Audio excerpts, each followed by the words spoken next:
The morning sun cast long shadows across Fort Braxton's rifle range as Sergeant First Class Maria Santos adjusted her gear bag one final time.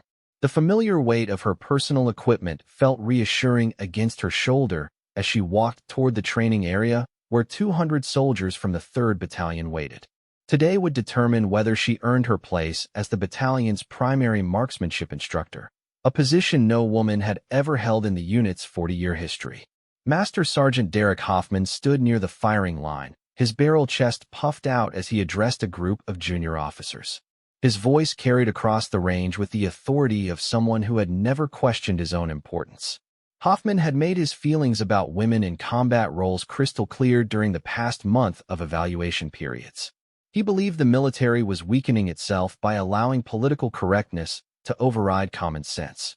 Gentlemen, today we'll see if our new candidate can handle the pressure of real instruction, Hoffman announced loudly enough for Santos to hear. Training soldiers requires more than just hitting targets. It demands respect, authority, and the kind of presence that makes men listen when lives are on the line.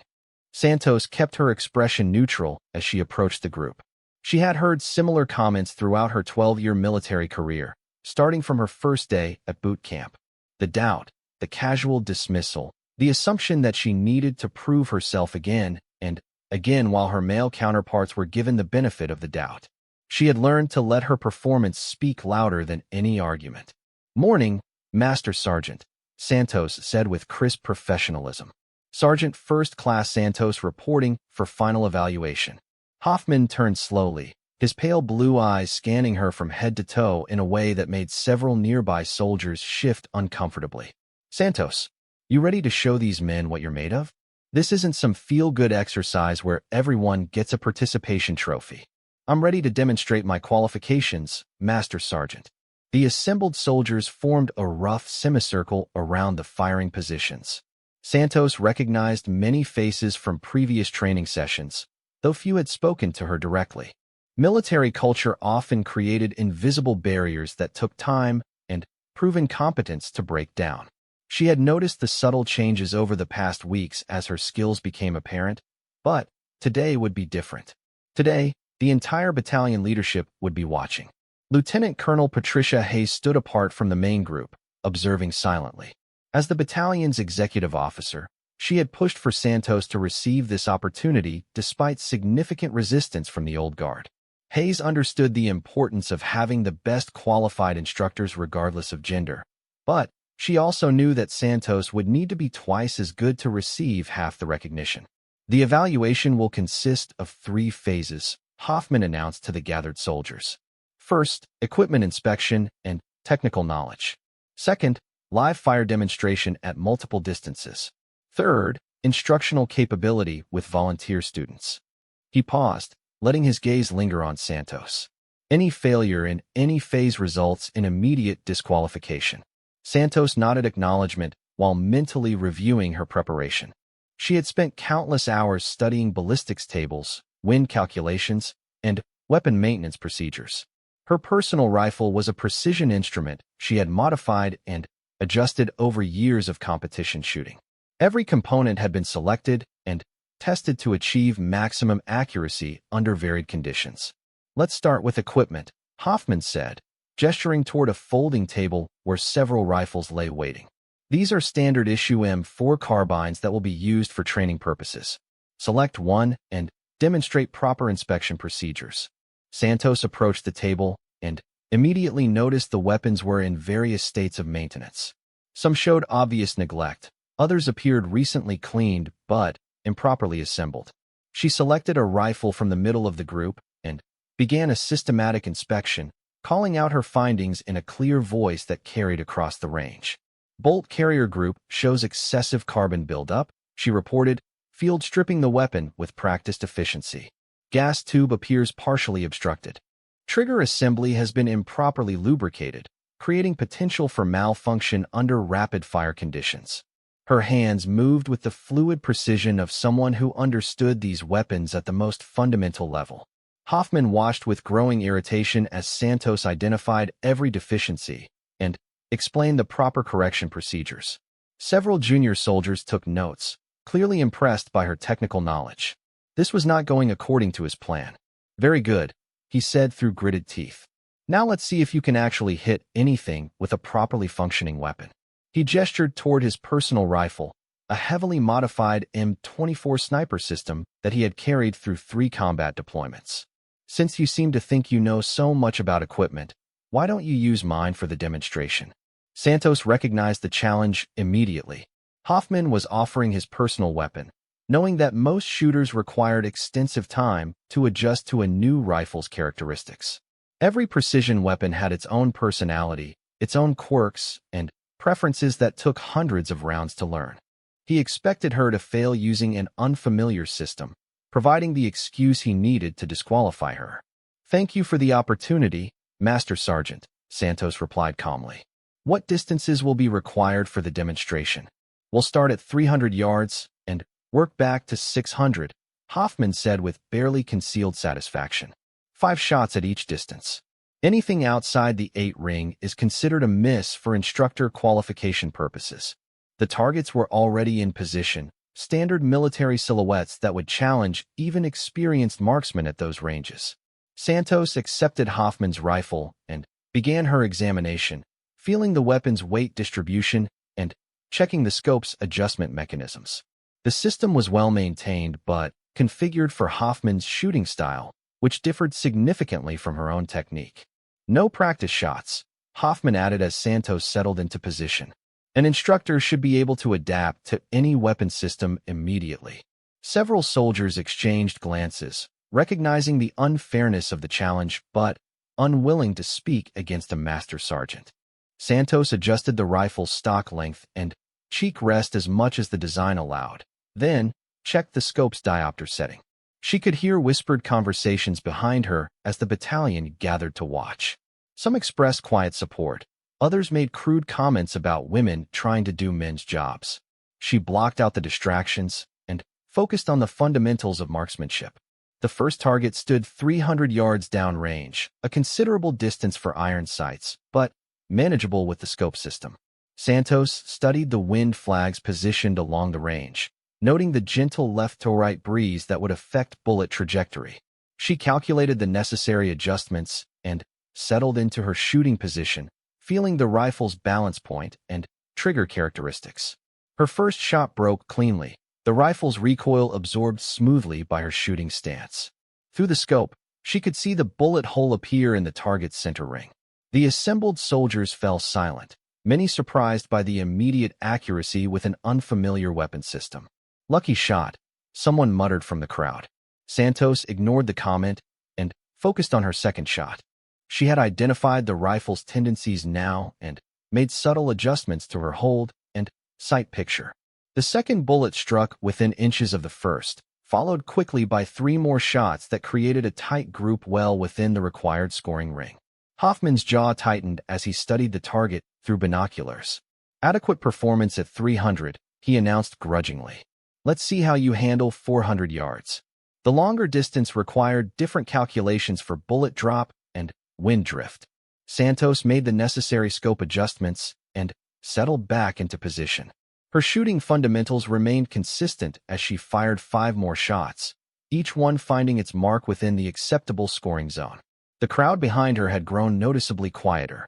400 yards, acceptable, Hoffman said, his voice carrying less confidence than before. 500 yards. Santos continued her methodical approach, adjusting for the increased environmental factors that affected long-range accuracy. Her shots maintained their precision even as the targets became more challenging to see clearly. By the time she reached the 600-yard line, a respectful silence had settled over the assembled battalion. The final distance represented the maximum effective range for most military marksmen.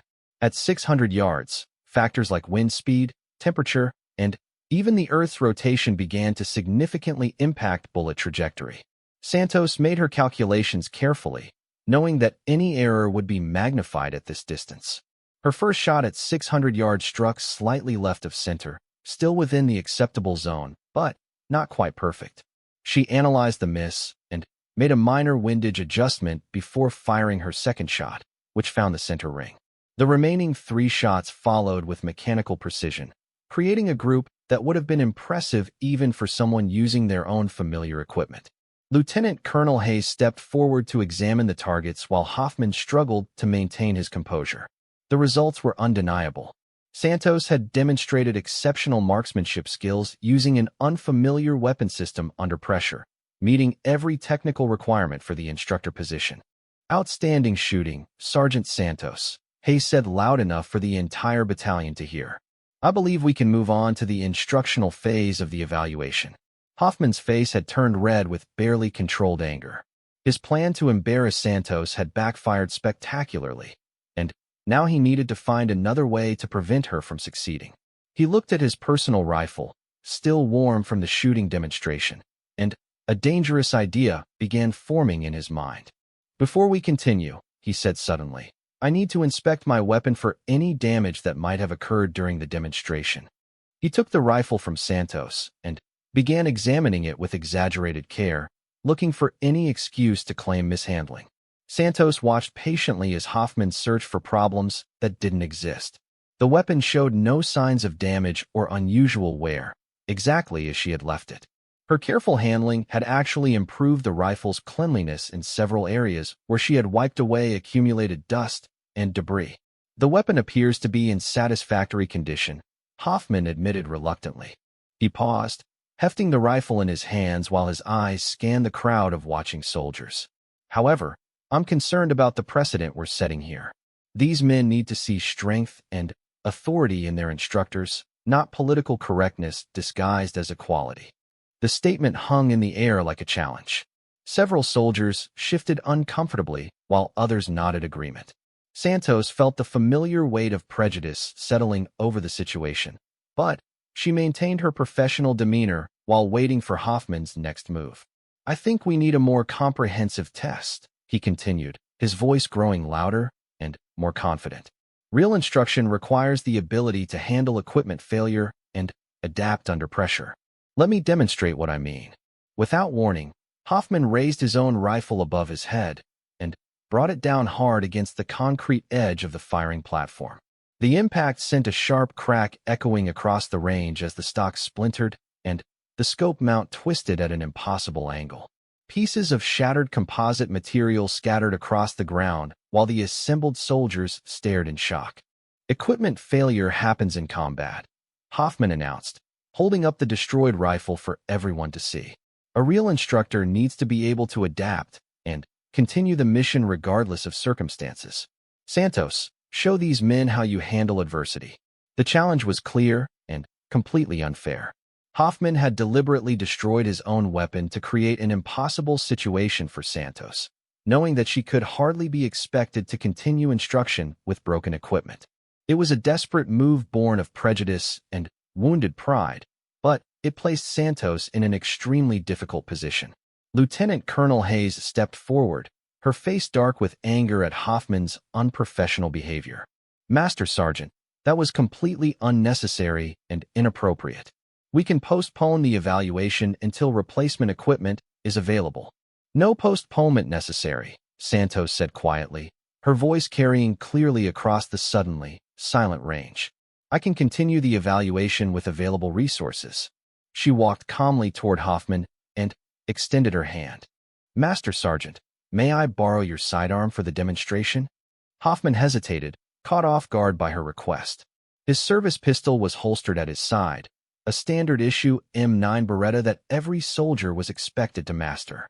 But pistol instruction was fundamentally different from rifle marksmanship, requiring entirely different skills and techniques. "You think you can teach rifle marksmanship with a handgun?" he asked skeptically. "I think I can teach marksmanship fundamentals with any precision instrument," Santos replied evenly. "The principles remain constant regardless of the specific weapon system." A murmur ran through the crowd as soldiers realized what Santos was proposing. Teaching marksmanship with a pistol at rifle ranges was nearly impossible, requiring exceptional skill and complete mastery of shooting fundamentals.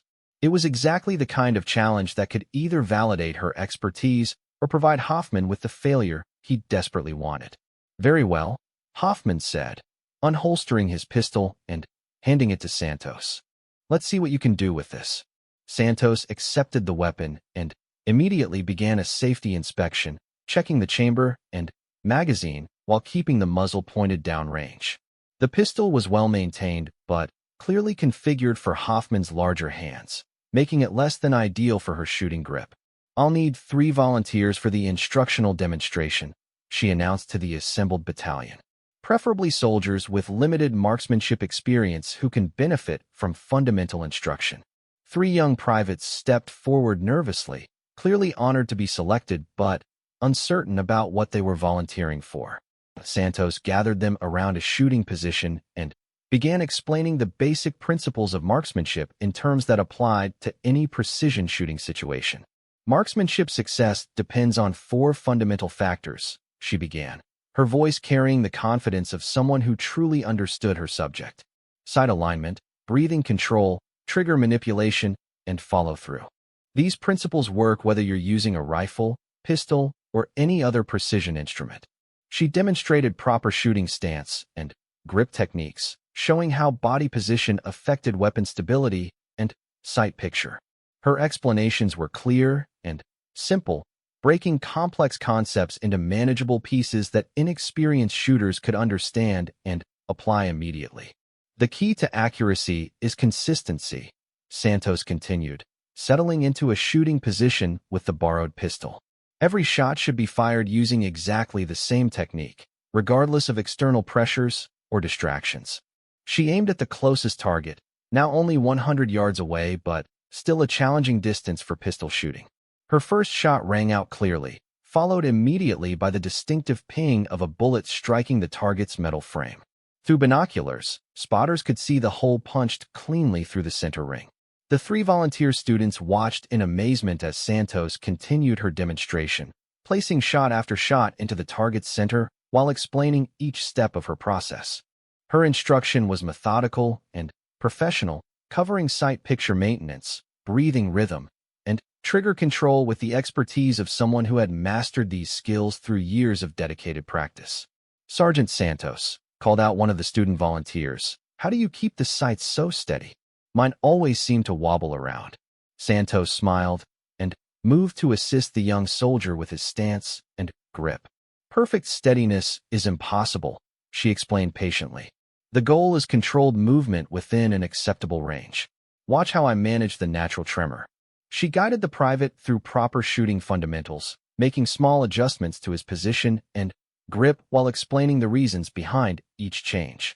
Under her instruction, the soldier's shooting improved dramatically within just a few minutes, his shots moving from wild misses to consistent hits on the target. Lieutenant Colonel Hayes watched the demonstration with growing satisfaction. Santos was not just an exceptional marksman, but also a natural instructor who could communicate complex skills effectively. Her ability to adapt to Hoffman's sabotage and continue teaching demonstrated exactly the kind of leadership and professionalism the battalion needed. Hoffman stood to one side, his face growing darker as he realized his plan had failed completely. Santos had turned his attempted humiliation into a masterful demonstration of teaching ability, using his own weapon to prove her qualifications beyond any reasonable doubt. The assembled soldiers were clearly impressed, and several junior officers had begun taking notes on her instructional techniques. "Outstanding demonstration," Hayes announced as Santos concluded her impromptu class. "I think we've seen enough to make our decision." But Hoffman wasn't finished. His pride and prejudice demanded one final attempt to undermine Santos's success, regardless of how petty or unprofessional it made him appear. He stepped forward and raised his voice to address the entire battalion. "This has been an interesting display," he said with forced calm. "But I'm not convinced we've seen a real test of leadership under pressure. Anyone can perform well when everything goes according to plan." Santos turned to face him directly, recognizing that this confrontation would determine not just her own future, but also set a precedent for every woman who might follow. The moment demanded courage and absolute confidence in her abilities. "What exactly are you suggesting, Master Sergeant?" Santos asked, her voice steady despite the tension crackling through the air. The assembled battalion had fallen completely silent, sensing that something significant was about to unfold. Hoffman stepped closer, his face flushed with anger and desperation. I'm suggesting that real leadership requires more than just technical skills. It requires the ability to command respect and maintain discipline when soldiers are questioning your authority. He gestured broadly toward the crowd of watching soldiers. These men have been in combat. They've seen their friends die because of poor leadership and inadequate training. They need instructors who can earn their respect through more than just political correctness and special treatment. Several soldiers shifted uncomfortably at Hoffman's words, recognizing the inappropriate nature of his challenge, but unwilling to contradict a master sergeant publicly. Lieutenant Colonel Hayes moved closer to the confrontation, her jaw tight with anger at Hoffman's unprofessional behavior. Master Sergeant Hoffman, Hayes said sharply, I think you've made your position clear. This evaluation is complete, and Sergeant Santos has demonstrated exceptional qualifications for the instructor position. With respect, ma'am, Hoffman replied, not taking his eyes off Santos. I believe the battalion deserves to see a more comprehensive demonstration of leadership capability. Real combat situations don't provide the luxury of controlled conditions and borrowed equipment. Santos recognized the trap Hoffman was setting. He wanted to provoke her into an emotional response that would validate his claims about women being unsuitable for leadership positions. Any sign of anger or defensiveness would be twisted into evidence of weakness, regardless of her demonstrated competence. What do you have in mind? She asked calmly, refusing to take the bait. Hoffman's smile was cold and predatory. A practical exercise. You claim to be qualified to train these soldiers, so let's see how you handle a realistic training scenario. He turned to address the battalion directly. I'm calling for volunteers to participate in a field exercise that will test both instructional ability and leadership under pressure. A murmur ran through the crowd as soldiers realized they were being asked to choose sides in what had become a personal confrontation between two NCOs. Several junior soldiers looked nervously between Hoffman and Santos, uncertain about the political implications of their choice.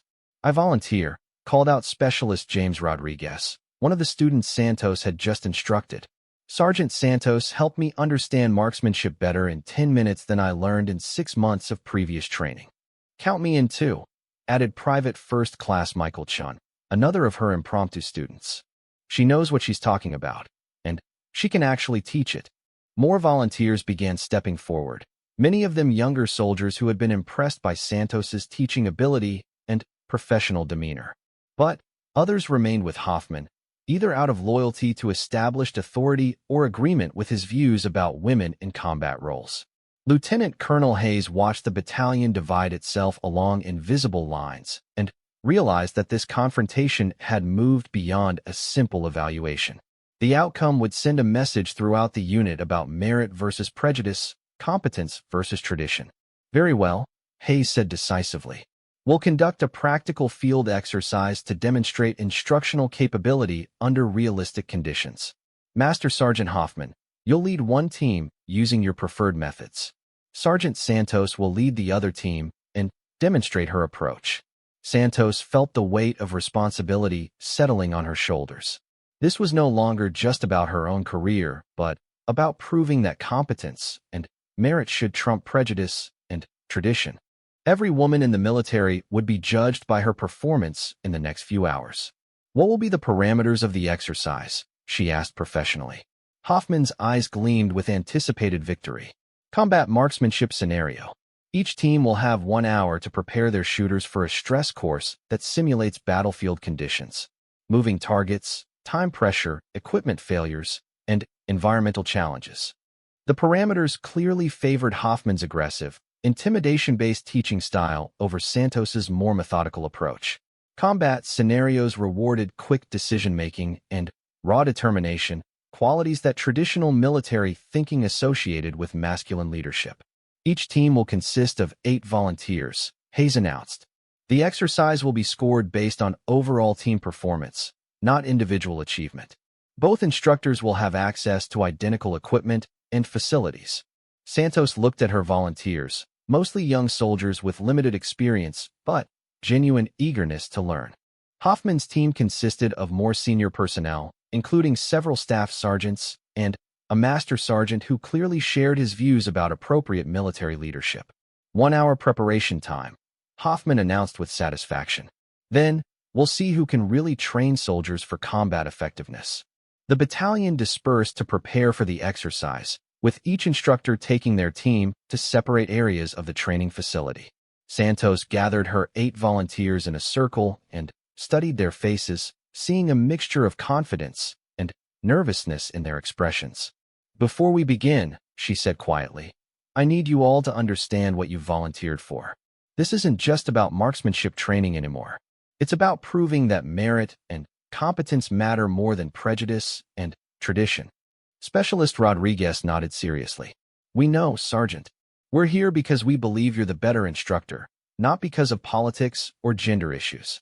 Santos felt a surge of pride at the young soldier's words, but forced herself to focus on the practical challenges ahead. "Good. Then, let's talk about what we're going to face and how we're going to succeed." She led her team to a quiet corner of the range where they could discuss strategy without being overheard by Hoffman's group.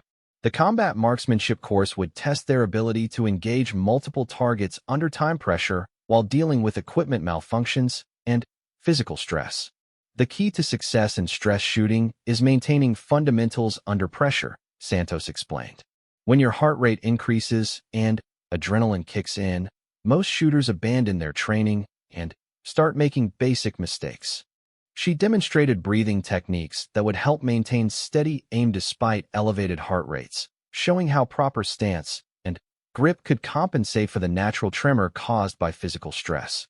Her instruction was systematic and thorough, building each concept on the foundation of the previous lesson. "Sergeant Santos," asked Private Chun, "what should we do if our weapons malfunction during the exercise?" "Excellent question," Santos replied. "Weapon malfunctions are almost guaranteed in a stress course, and they're often designed into the exercise to test your response. The key is staying calm and following standard immediate action procedures."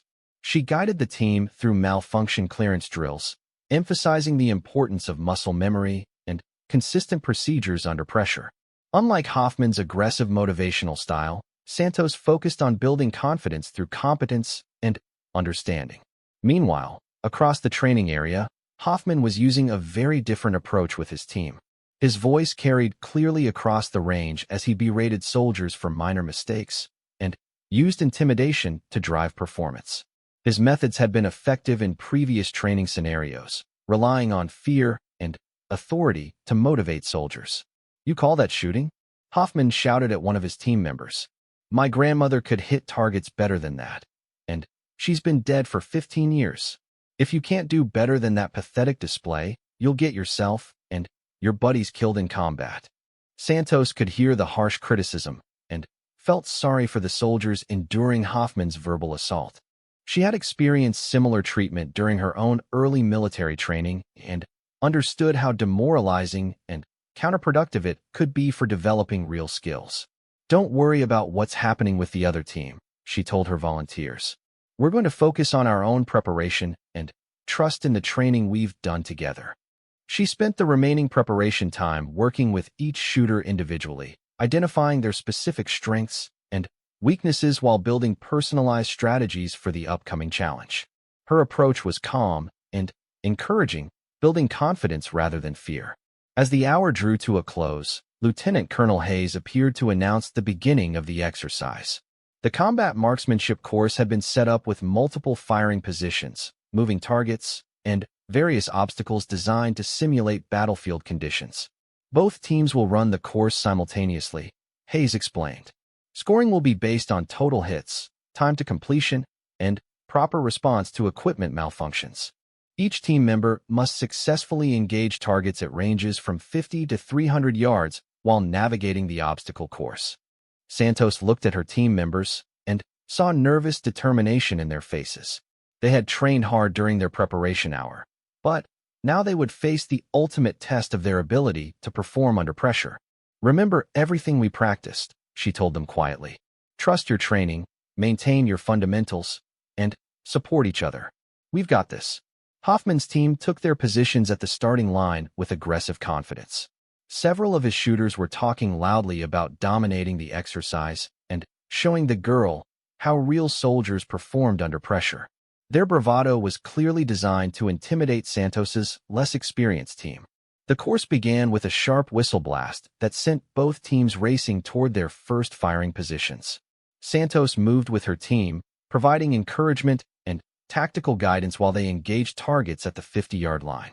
Her calm presence helped steady their nerves as they adapted to the stress of the exercise. Hoffman's team started faster, their experience showing as they quickly engaged the initial targets. But Santos noticed that several of his shooters were already abandoning fundamental techniques in favor of speed, resulting in more misses than necessary. "Slow down and make your shots count," she called to her team. "Accuracy is more important than speed if you're missing targets." The advice proved valuable as her team's deliberate approach began paying dividends. While they were slightly slower than Hoffman's group, their hit percentage was significantly higher, keeping them competitive in the overall scoring. The second stage of the course required shooters to engage moving targets while navigating a series of barriers and obstacles. This was where Hoffman expected his more experienced team to pull ahead decisively, as combat veterans typically handled stress and complexity better than inexperienced soldiers. Santos watched her team adapt to the increased challenge with growing pride. The fundamentals she had taught them during preparation held up under pressure, allowing them to maintain accuracy even as the exercise became more demanding. Their teamwork was also superior, with experienced shooters helping struggling teammates instead of competing against each other.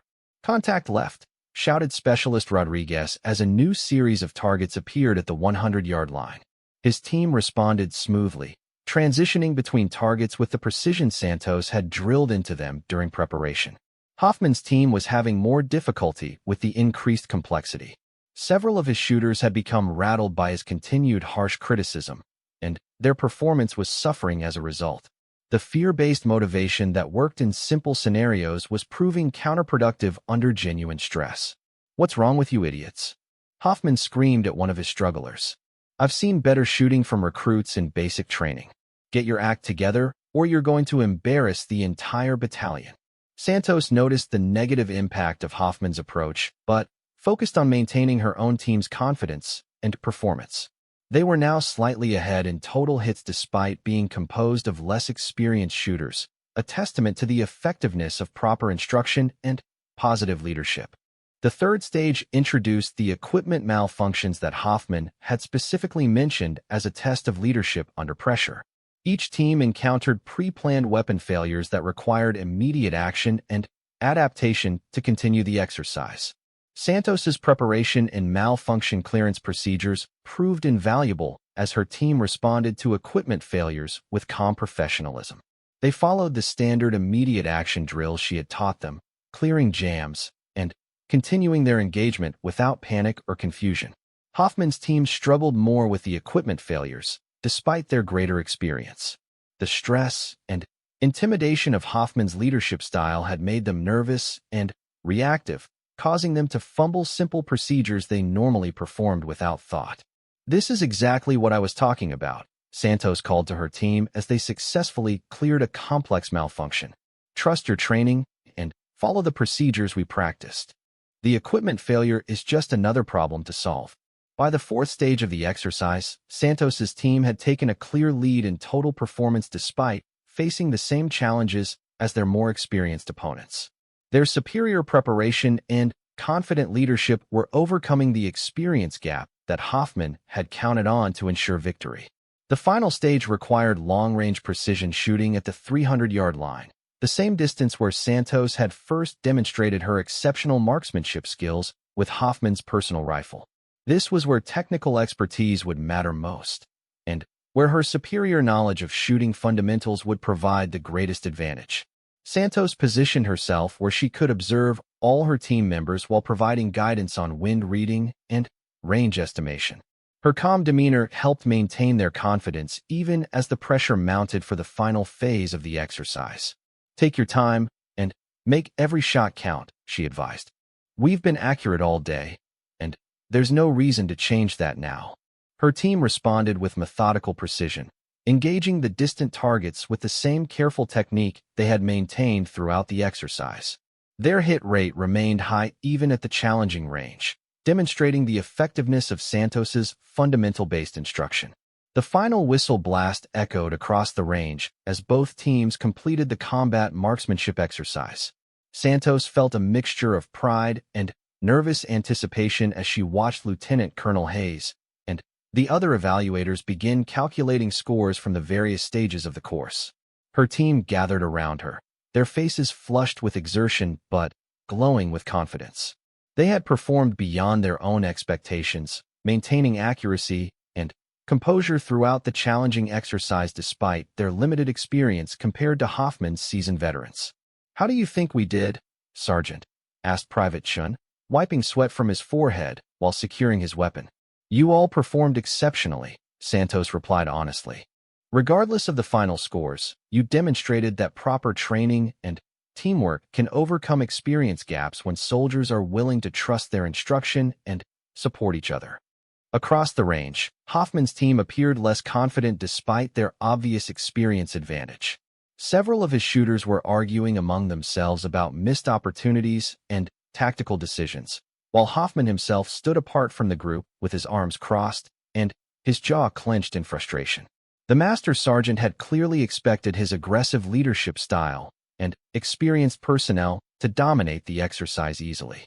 The fact that Santos's team of relative beginners had remained competitive throughout the course was a direct challenge to his fundamental beliefs about military leadership and gender roles. Lieutenant Colonel Hayes approached the center of the range carrying a clipboard with the official scoring results.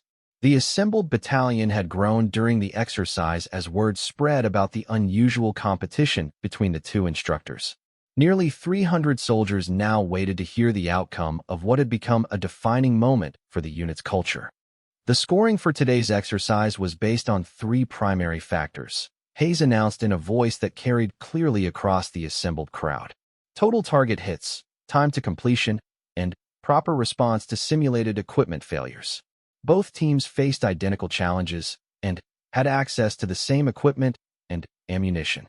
Santos felt her heart rate increasing as she waited for the results.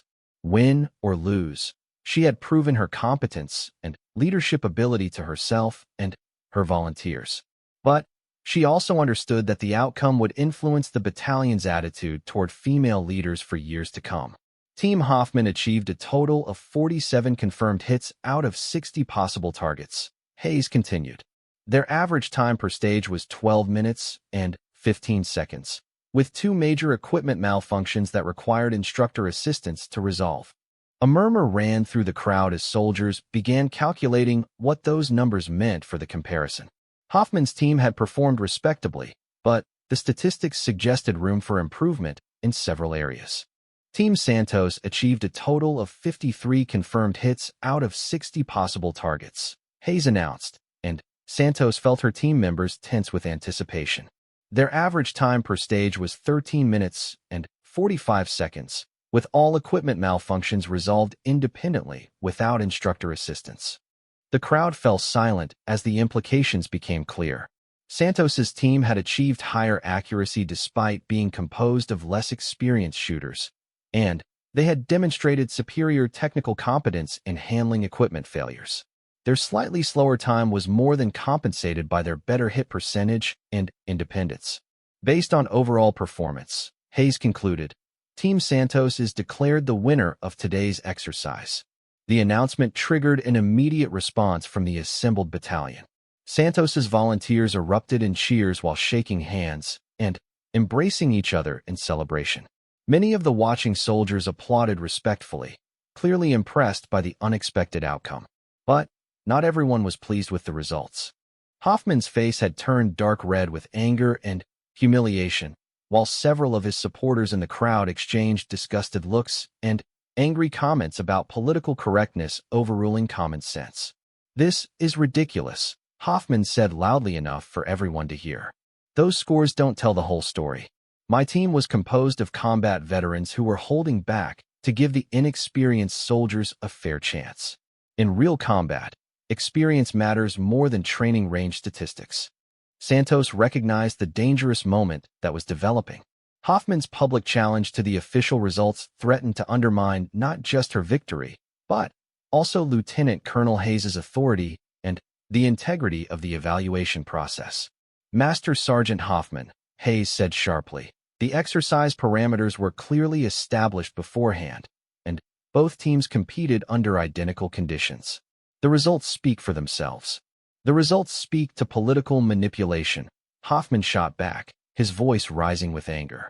This entire evaluation has been rigged from the beginning to produce a predetermined outcome that fits the current social engineering agenda. The accusation hung in the air like a thrown gauntlet. Hoffman was not just questioning Santos's qualifications anymore, but directly challenging the fairness and integrity of the entire process. His words bordered on insubordination against a superior officer. Santos stepped forward before the situation could escalate further. Master Sergeant, she said calmly, I understand your disappointment with today's outcome. If you have concerns about my qualifications or the evaluation process, I'm willing to address them through any means you consider appropriate. Hoffman turned to face her directly, his eyes blazing with wounded pride and frustrated prejudice. You want to settle this once and for all? Fine. Let's have a direct competition between the two of us. No teams, no politics, just pure shooting skill and military competence. The challenge was direct and personal, exactly what Santos had hoped to avoid. But she also recognized that backing down now would validate every doubt about her ability to handle confrontation and pressure under adversity. What do you have in mind? She asked, maintaining her professional composure despite the tension crackling between them. Single-shot elimination, Hoffman said with growing confidence. We start at 200 yards and move back 50 yards after each successful hit. First person to miss loses the challenge and accepts the other's authority without question. The proposed competition was clearly designed to favor Hoffman's considerable experience and aggressive mentality. Single-shot elimination put maximum pressure on each individual shot, creating exactly the kind of stress situation where his intimidation tactics had traditionally proven effective. Lieutenant Colonel Hayes started to intervene, recognizing the potential for the situation to spiral completely out of control. That's enough. This evaluation is complete, and the results stand as announced. Ma'am, with respect, Santos said quietly, I'm willing to accept Master Sergeant Hoffman's challenge if it will resolve any questions about my qualifications and settle this matter definitively. Hayes studied Santos's face, seeing determination and confidence rather than reckless bravado.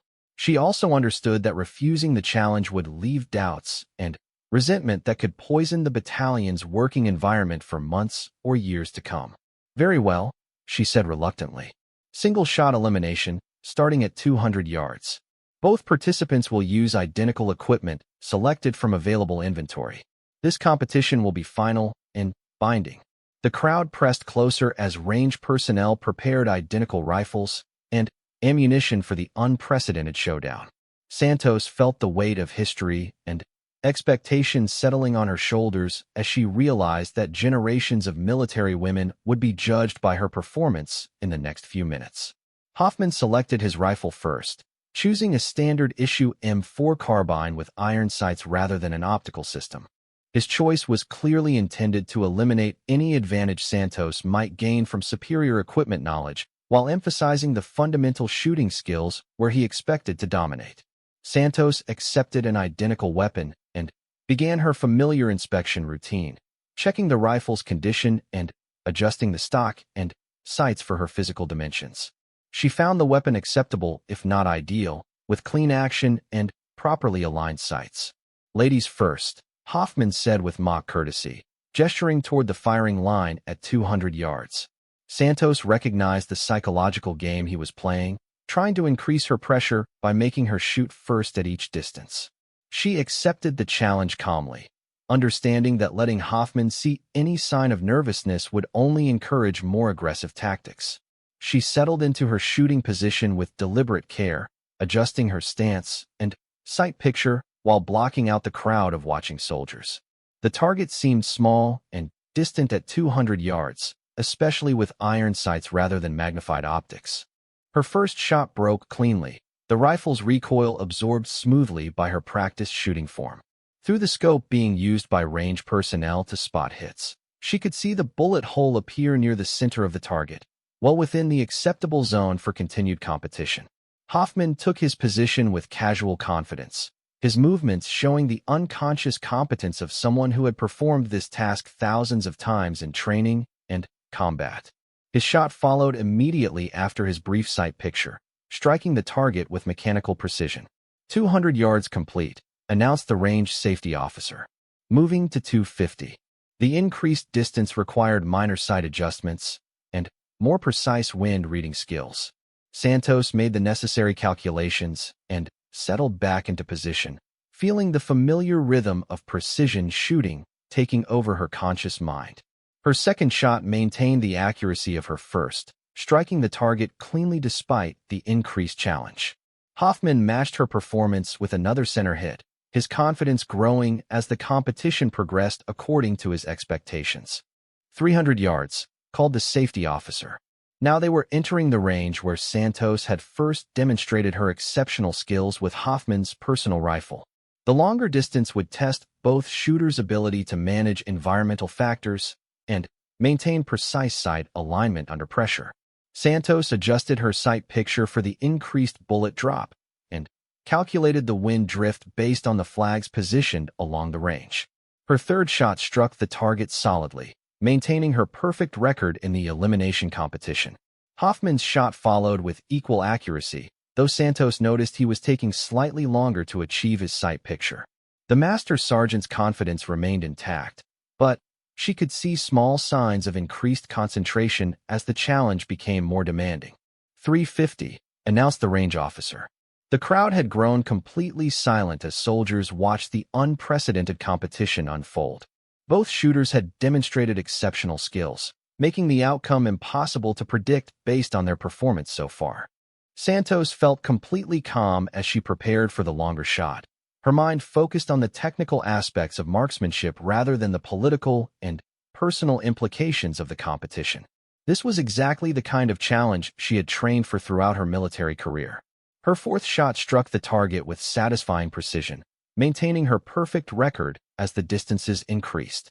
The watching soldiers murmured appreciatively at the continued accuracy despite the challenging conditions. Hoffman took his position with slightly less casual confidence than before. The increased distance was testing the limits of his precision shooting skills, requiring more careful attention to fundamentals than his usual aggressive approach emphasized. His shot struck the target, but noticeably off-center compared to his previous hits. Still technically successful for continued competition, but showing signs of the pressure beginning to affect his performance. 400 yards, called the range officer. Now they were entering territory where only exceptional marksmen could maintain consistent accuracy with standard infantry weapons. The environmental factors became increasingly significant, requiring advanced knowledge of ballistics and atmospheric conditions. Santos made her careful calculations and adjusted her point of aim to compensate for the increased bullet drop and wind drift. Her fifth shot struck the target cleanly, though not quite as centered as her previous efforts. Still well within the acceptable zone for continued competition. Hoffman spent considerably longer preparing for his 400-yard shot, his usual quick reflexes replaced by more deliberate technique as the challenge pushed his skills to their limits. His shot struck the edge of the acceptable zone, barely qualifying for continued competition. 450 yards, announced the range officer with growing excitement. The assembled battalion pressed closer to witness what might be the final shots of the historic competition. Both shooters had demonstrated exceptional abilities, but the extreme range was testing the absolute limits of their precision shooting skills. Santos studied the distant target through her sight picture, making minute adjustments for the complex environmental factors affecting bullet trajectory at such extreme range. Her sixth shot required every technique she had mastered over years of competitive shooting, but she felt confident in her preparation and execution. The bullet struck the target near the center ring, maintaining her perfect record despite the extreme challenge. A spontaneous cheer erupted from her supporters in the crowd, though she remained focused on the competition rather than celebrating prematurely.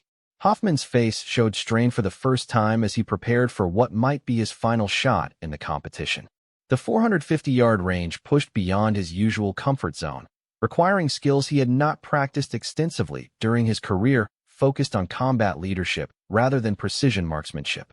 He took an unusually long time preparing for the shot, making multiple adjustments to his sight picture while trying to settle his breathing and heart rate. The pressure of the situation and the watching crowd was clearly affecting his normally steady nerves. His shot broke after what seemed like an eternity of preparation. Through the spotting scope, range personnel could see the bullet impact on the target frame just outside the acceptable scoring zone. "Miss at 450 yards, announced the range safety officer. "Competition complete. Winner, Sergeant Santos." The announcement sent shockwaves through the assembled battalion as the reality of what had just occurred began to sink in. Santos had not only defeated the Master Sergeant in direct competition but had done so using his own challenge parameters and equipment selection. The victory was complete and undeniable. Her team erupted in celebration, rushing forward to congratulate her on the unprecedented achievement. But Santos maintained her professional composure, setting her rifle aside safely before acknowledging their enthusiasm. She understood that how she handled victory would be just as important as achieving it. Hoffman stood frozen at the firing line, staring at the distant target where his final shot had ended his hopes of maintaining dominance. His face cycled through a range of emotions from disbelief to anger to something approaching despair as he realized the implications of his defeat. Lieutenant Colonel Hayes stepped forward to formally conclude the historic competition. "Sergeant Santos has successfully completed all phases of the instructor evaluation and demonstrated exceptional qualifications for the position. Effective immediately, she is appointed as the battalion's primary marksmanship instructor." The official announcement triggered another round of applause from the gathered soldiers, though Santos noticed that not everyone was celebrating. A significant portion of the battalion remained silent or showed open disapproval of the outcome, their faces reflecting the same prejudice and resentment that had motivated Hoffman's challenge. "Ma'am," Santos said to Lieutenant Colonel Hayes, "I request permission to address the battalion before we conclude today's activities." Hayes nodded approval, recognizing that Santos needed to establish her authority and credibility with soldiers who might resist her leadership based on gender rather than demonstrated competence. Santos moved to a central position where all the assembled soldiers could see and hear her clearly. She took a moment to make eye contact with various groups throughout the crowd, including those who had supported Hoffman and remained skeptical of her appointment. "Today has been about more than just marksmanship evaluation," she began, her voice carrying clearly across the silent range.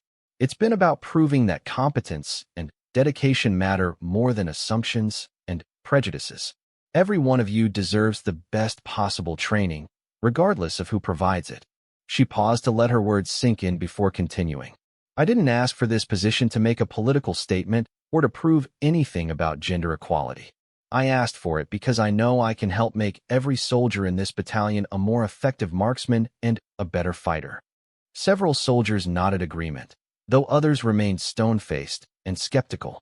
Santos could see the division within the unit and understood that earning genuine respect would require much more than winning a single competition. "I'm not asking anyone to accept me based on anything other than results," she continued. "Give me the opportunity to train you and judge my value as an instructor based on how much your own skills improve under my guidance." The straightforward challenge resonated with the military mindset that valued proven performance over promises. Even some of Hoffman's supporters seemed intrigued by her direct approach to earning credibility through demonstrated effectiveness. "Master Sergeant Hoffman is an experienced leader who has served this battalion with dedication and courage," Santos said, surprising many listeners who expected her to savor her victory over a defeated opponent. "His knowledge of combat operations and military leadership remains valuable, and I hope to learn from his experience while contributing my own expertise to our training program." The gracious acknowledgement of Hoffman's abilities caught him off guard. He had expected gloating or demands for submission, not recognition of his continued value to the unit. His expression shifted from bitter defeat toward confusion as he struggled to process Santos's unexpected approach. "The goal of our training program is producing the most capable soldiers possible," Santos concluded. "Everything else is secondary to that mission." I'm committed to achieving that goal through the most effective methods available, regardless of tradition or personal preference. She stepped back and came to attention, signaling the end of her remarks. The response from the battalion was mixed but respectful, with most soldiers applauding politely even if they harbored private reservations about her appointment. Lieutenant Colonel Hayes dismissed the formation, and soldiers began dispersing across the training area to secure equipment and return to their regular duties. But many lingered to discuss what they had witnessed, with animated conversations breaking out throughout the crowd. Santos found herself surrounded by well-wishers and curious soldiers who wanted to congratulate her or ask questions about her training methods. She answered each inquiry professionally, while making mental notes about individuals who seemed genuinely interested in improving their marksmanship skills. Sergeant Santos, called Specialist Rodriguez, pushing through the crowd with his training partners from earlier in the day. When do we start regular instruction? I've got a lot to learn, and I want to get started as soon as possible. We'll establish a regular training schedule starting next week, Santos replied. I'll need time to assess the current skill levels throughout the battalion and develop individualized training plans based on each soldier's needs and experience. Private Chin joined the group with obvious enthusiasm. Will you be teaching pistol marksmanship too? The way you demonstrated instruction techniques with Master Sergeant Hoffman's sidearm was incredible. Santos smiled at the young soldier's eagerness. We'll cover all individual weapon systems used by the battalion, including pistols, rifles, and crew-served weapons. The fundamental principles apply to any precision shooting situation. As the crowd gradually thinned, Santos noticed Hoffman standing alone near the equipment table where his destroyed rifle lay in pieces. His shoulders were slumped with defeat, and he stared at the broken weapon with an expression of profound regret. She approached him carefully, recognizing that the Master Sergeant's pride had suffered a devastating blow that would affect his attitude and performance for months to come. Despite their confrontation, she felt no satisfaction in seeing a dedicated soldier brought so low. Master Sergeant, she said quietly, I meant what I said about learning from your experience. Your knowledge of combat operations and leadership development could be invaluable for creating more realistic training scenarios. Hoffman looked up at her with eyes that still showed anger mixed with bewilderment. You actually defeated me, he said slowly, as if still trying to process the reality. I've been shooting for 25 years, and you made it look easy. Experience and dedication matter, Santos replied diplomatically. But sometimes fresh perspectives and different techniques can produce unexpected results. Your experience in combat situations is something I can never replicate through training alone. The acknowledgement of his unique qualifications seemed to restore some of Hoffman's confidence, though he remained subdued by the day's events. I may have been wrong about some things, he admitted reluctantly. But I still believe soldiers need strong leadership, especially under combat conditions. I agree completely, Santos said sincerely. Strong leadership and effective training aren't mutually exclusive. The best military units combine both elements to achieve superior performance. Hoffman studied her face as if seeing her clearly for the first time. You handled yourself well today, he said grudgingly. Better than I expected, and certainly better than I handled myself. The admission represented a significant shift in his attitude, though Santos understood that rebuilding their working relationship would require time and consistent demonstration of mutual respect. We all have bad days, she said diplomatically. What matters is how we learn from them and move forward to serve the mission more effectively. Lieutenant Colonel Hayes approached as their conversation concluded, having observed the interaction with obvious interest. The battalion's future effectiveness would depend largely on whether the senior NCOs could work together despite their dramatically different backgrounds and approaches. Sergeant Santos, Hayes said formally, report to my office at 0800 tomorrow morning for a complete briefing on your new responsibilities and access to training resources. The battalion commander wants to meet with you personally to discuss integration of your program with existing training schedules. Yes, ma'am, Santos replied crisply. I'll be prepared to present preliminary training assessments and recommendations for program implementation. Hayes turned to Hoffman with a more serious expression. Master Sergeant, I need to see you in my office immediately to discuss today's events and your future role in the training program." Hoffman's face tightened as he recognized the implications of the private meeting. His public challenge to the evaluation process and direct insubordination towards Santos would require administrative action, regardless of the eventual outcome. "Yes, ma'am," he said quietly, his voice lacking its usual confident authority. As the two senior leaders walked away, Santos began collecting her personal equipment while reflecting on the extraordinary events of the day. She had achieved her goal of becoming the battalion's marksmanship instructor, but the cost had been higher than anticipated. The confrontation with Hoffman had forced her to prove herself in ways that went far beyond simple technical competence. She had demonstrated leadership under pressure, grace in victory, and the ability to maintain professionalism despite personal attacks and unfair challenges. But she also understood that many soldiers remained skeptical of her abilities and resentful of the changes her appointment represented. Building genuine credibility throughout the battalion would require months of consistent performance and measurable improvements in training effectiveness. Specialist Rodriguez and several other soldiers approached as she prepared to leave the range. "Sergeant Santos," Rodriguez said hesitantly, "some of us were wondering if you'd be willing to conduct some informal training sessions before the official program starts. We're really eager to improve our skills." The request represented exactly the kind of opportunity Santos needed to build support and demonstrate her teaching abilities to soldiers who might influence their peers' attitudes. "I'd be happy to work with anyone who's genuinely interested in improving," she said. "Let's meet this Saturday morning at 0700 for some basic fundamentals training." "Outstanding," Rodriguez replied with obvious enthusiasm. "I'll spread the word to anyone who wants to participate." As Santos walked toward the parking area, she felt a mixture of pride and apprehension about the challenges ahead. Today's victory had been decisive, but tomorrow would bring the real test of her ability to transform a skeptical battalion into believers in merit-based leadership and effective training methods. The broken rifle left behind on the equipment table served as a reminder that old attitudes and entrenched prejudices wouldn't disappear overnight. Change would come slowly and would require constant vigilance to prevent backsliding into the comfortable patterns of the past.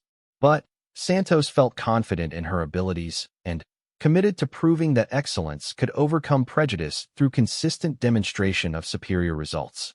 The battalion's soldiers deserved the best possible training, and she was determined to provide it regardless of the obstacles placed in her path. 6 months later, the same rifle range at Fort Braxton bore little resemblance to the site of the confrontation that had changed the battalion's culture forever. Modern training equipment lined the firing positions, computerized target systems provided instant feedback, and a professional-grade classroom facility had been constructed adjacent to the range for theoretical instruction. Santos stood before a group of 40 soldiers from various units across the base, all of whom had volunteered for her advanced marksmanship course. Word of the training program's effectiveness had spread throughout the installation, creating demand that far exceeded the battalion's original requirements. "Today we'll focus on precision shooting at extended ranges," she announced to the assembled class. "Everything we've learned about fundamentals applies, but the environmental factors become increasingly significant as distances increase." The students included soldiers from infantry, military police, and special operations units, representing a cross-section of the base's most motivated marksmen. Among them was Master Sergeant Derek Hoffman, who had requested permission to attend the course as a student rather than an instructor. The transformation in Hoffman had been gradual but profound. After facing disciplinary action for his behavior during the original evaluation, he had been required to attend sensitivity training and anger management counseling. But the real change had come from watching Santos's program produce measurable improvements in soldier performance. Statistics didn't lie. Under Santos's instruction, the battalion's overall marksmanship scores had improved by 37%, with the most dramatic gains among previously struggling shooters. Equipment maintenance had improved, training accidents had decreased, and soldier confidence had increased across all skill levels. "Sergeant Santos," called out Staff Sergeant Williams, one of Hoffman's former supporters who had initially resisted her appointment. Can you explain how atmospheric pressure affects bullet trajectory at ranges beyond 500 yards? Santos smiled at the question from someone who had once dismissed her expertise as political correctness. Williams had become one of her most dedicated students after experiencing firsthand how much his own shooting improved under her guidance. Excellent question, she replied, moving to the whiteboard where she began sketching trajectory diagrams.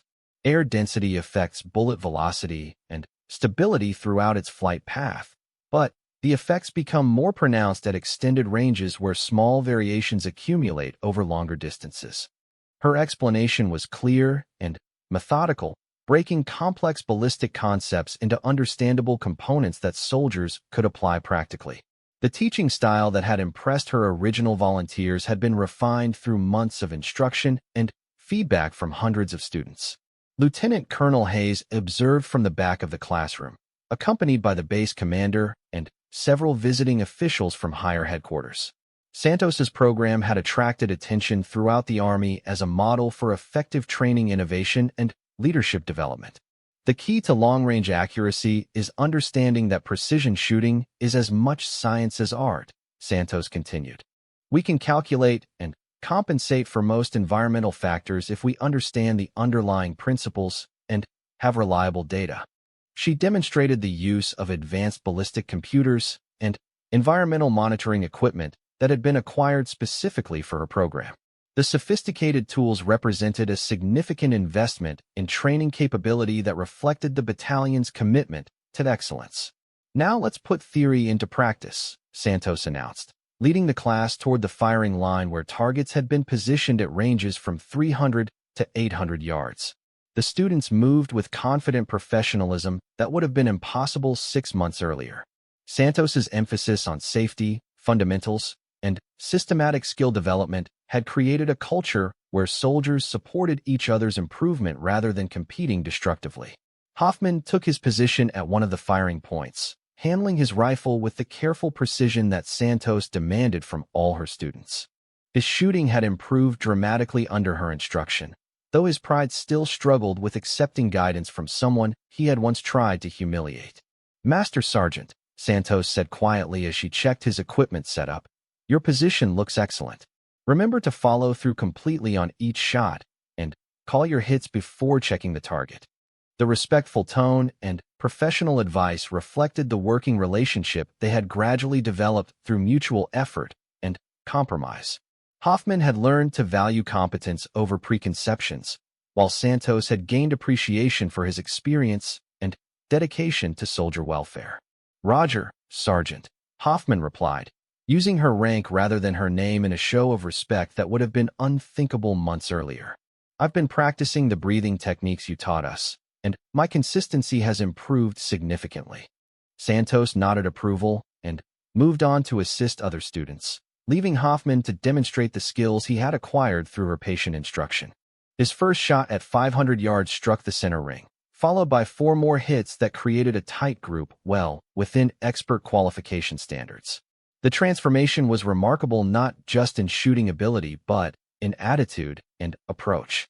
Hoffman's natural aggressiveness had been channeled into productive intensity rather than destructive intimidation, making him a more effective leader and teacher in his own right.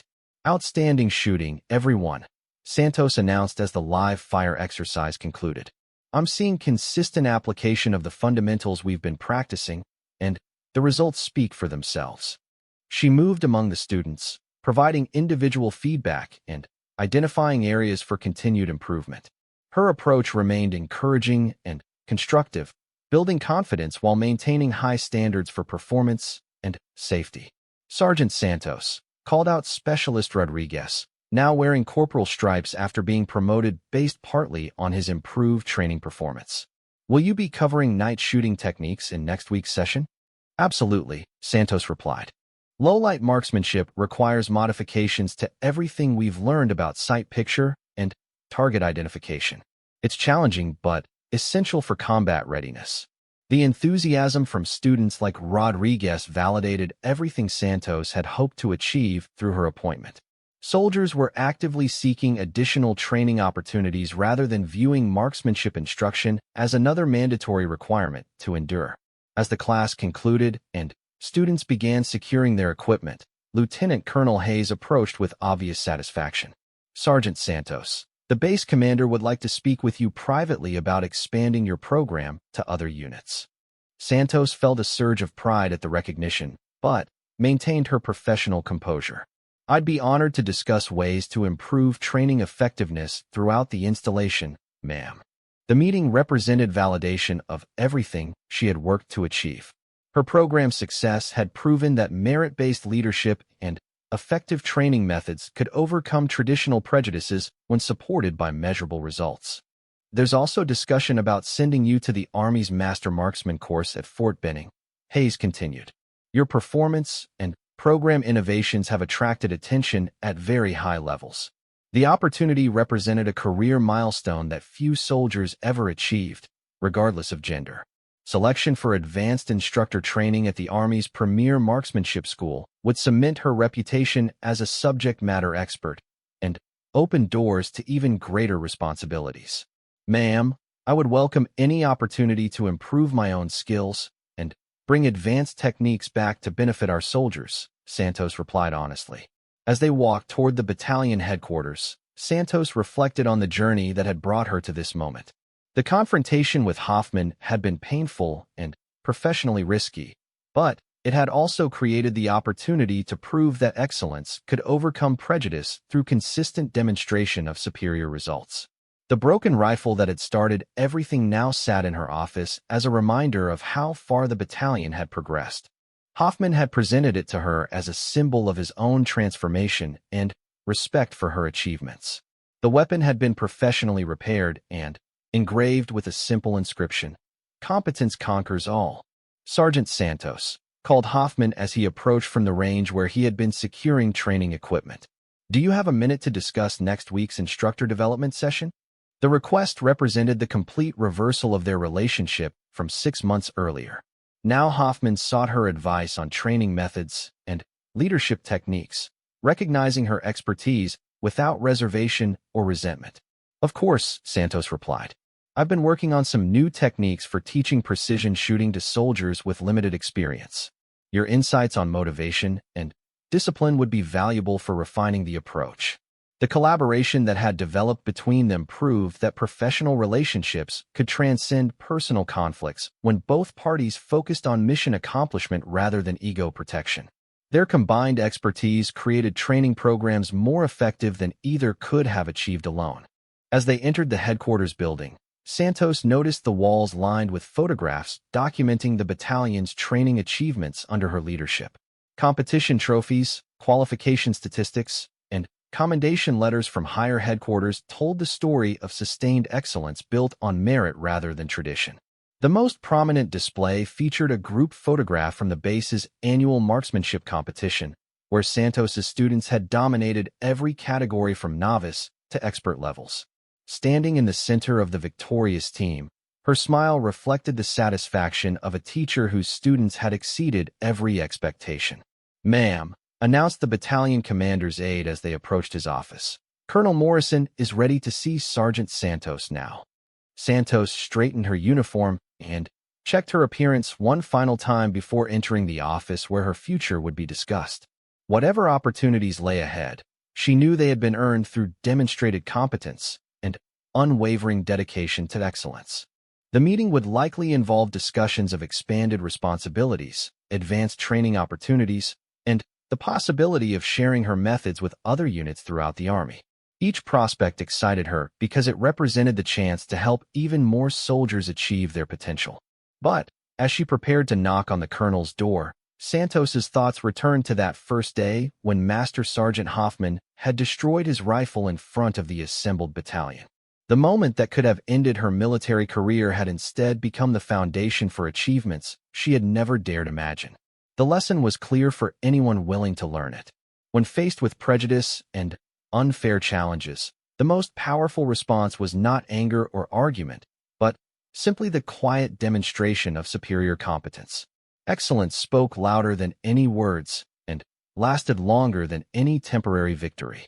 Santos knocked on the door and entered to discuss her future, confident that whatever challenges lay ahead could be overcome through the same combination of skill, dedication, and professional integrity that had brought her this far.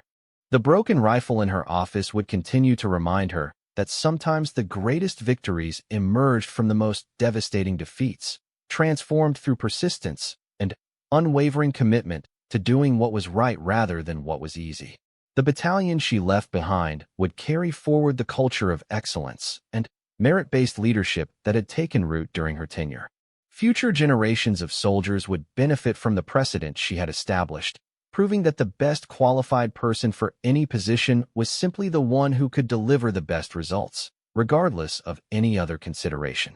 Her story had become part of the unit's heritage, told and retold to new soldiers as an example of what could be achieved through competence, courage, and the willingness to prove oneself through performance rather than politics.